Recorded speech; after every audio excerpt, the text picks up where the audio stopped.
افریقہ کے ایک ملک میں ایک شخص حافظ قرآن اور عالم شریعت کسی مسجد میں امام جماعت مقرر ہوا۔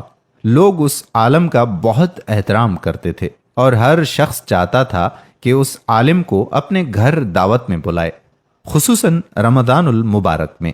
اسی سبب ایک مقتدی نے رمضان المبارک میں ان کو افطار میں اپنے گھر بلایا۔ عالم نے دعوت قبول کر لی اور افطار کے وقت اس مقتدی کے گھر پہنچے اور وہاں ان کا بہت شاندار استقبال کیا گیا۔ افطار کے بعد عالم دین نے میزبان کے حق میں دعا کی اور واپس چل گئے۔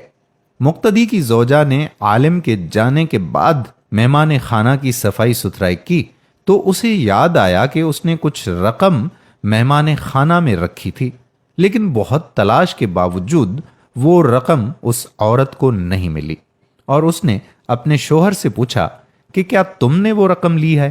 شوہر نے جواب دیا کہ نہیں، اور پھر اس نے یہ بات شوہر کو بتا دی کہ مہمان کے علاوہ کوئی دوسرا فرد ہمارے گھر آیا ہی نہیں، اور ہمارا بچہ دوسرے کمرے میں تھا، اور جھولے میں رہنے والا اتنا چھوٹا بچہ چوری نہیں کر سکتا۔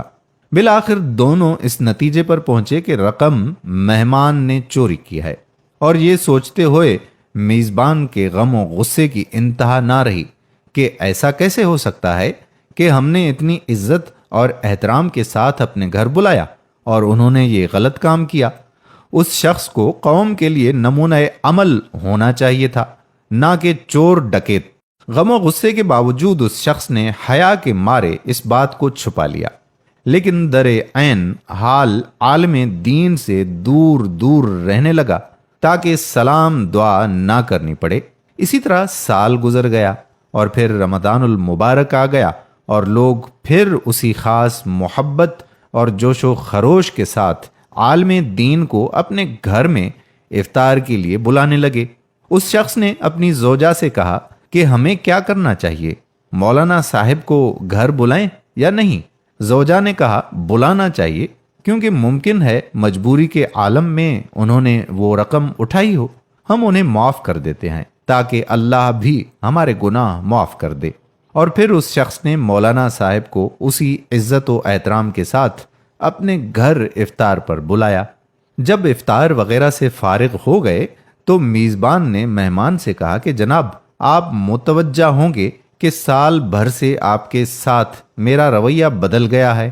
عالم دین نے جواب دیا ہاں، لیکن زیادہ مصروفیت کی وجہ سے میں تم سے اس کی وجہ معلوم نہ کر سکا۔ میزبان نے کہا کہ قبلہ، میرا ایک سوال ہے اور مجھے امید ہے کہ آپ اس کا جواب واضح دیں گے۔ پچھلے سال رمضان المبارک میں میری زوجہ نے مہمان خانے میں کچھ رقم رکھی تھی اور پھر وہ رقم اٹھانا بھول گئی، اور آپ کے جانے کے بعد ڈھونڈنے کے باوجود وہ رقم ہمیں نہیں ملی۔ کیا رقم آپ نے لی تھی؟ عالم دین نے کہا کہ ہاں، میں نے لی تھی۔ میزبان حیران اور پریشان ہو گیا، اور عالم نے اپنی بات جاری رکھتے ہوئے کہا کہ جب میں مہمان خانے سے جانے لگا تو میں نے دیکھا کہ کاؤنٹر پر پیسے رکھے ہوئے ہیں۔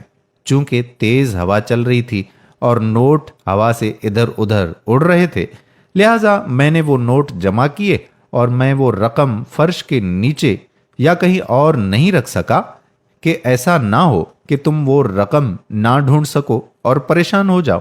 اس کے بعد عالم نے زور سے اپنا سر ہلایا اور اونچی آواز میں رونا شروع کر دیا، اور پھر میزبان کو مخاطب کر کے کہا کہ میں اس لیے نہیں رو رہا کہ تم نے مجھے چوری کا الزام لگایا، اگرچہ یہ بہت دردناک ہے، لیکن میں اس لیے گریہ کر رہا ہوں کہ 365 دن گزر گئے اور تم میں سے کسی نے قرآن کا ایک صفحہ بھی نہیں پڑھا، اور اگر تم قرآن کو ایک بار کھول کر دیکھ لیتے تو تمہیں رقم قرآن پاک کے غلاف میں رکھی ہوئی مل جاتی۔